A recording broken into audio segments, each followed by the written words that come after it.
Les obsèques du pape François, figure emblématique de l'Église catholique et fervent défenseur de la paix, continuent de susciter l'émotion dans le monde entier. Mais en France, l'hommage prend une tournure controversée, politique et parfois même divisante. Aujourd'hui, sur Actus du Web, on revient sur les points de tension et les réactions contrastées qui entourent ces funérailles historiques. 1. Une cérémonie mondiale, un silence imposant. Les obsèques du pape François se déroulent à Rome, dans la monumentale basilique Saint-Pierre. Des dizaines de milliers de fidèles se sont déjà recueillis devant son cercueil, placé au centre de la nef. Mais cette fois, le Vatican a pris une décision inédite. Interdiction formelle de prendre des photos du cercueil du souverain pontife. Citation d'un responsable de la communication du Saint-Siège. Par respect pour le défunt, aucune image ne sera autorisée pendant la veillée. Une décision saluée par certains, mais perçue comme un signe de fermeture excessive par d'autres médias internationaux. 2. En France, l'hommage divise les figures politiques. La participation de Jordan Bardella, président du Rassemblement national, aux funérailles du pape François, a semé le trouble au sein même de son propre parti. Extrait relayé par BFM TV, plus ridicule qu'autre chose, aurait confié un cadre du RN en off. Pourquoi aller à Rome alors que même Macron n'y est pas allé? Selon les sources internes du parti, plusieurs élus RN considèrent cette décision comme inappropriée, voire opportuniste, à quelques semaines des élections européennes.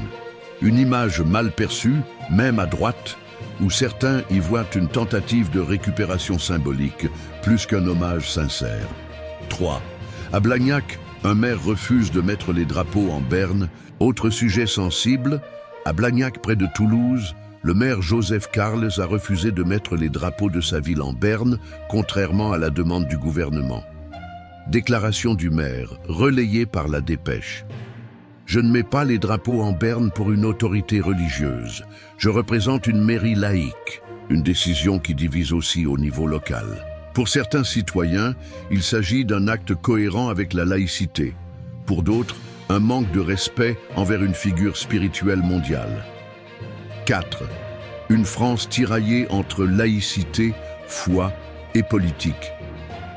Ces trois faits nous montrent à quel point hommage rendu au pape François, devient un miroir des fractures françaises.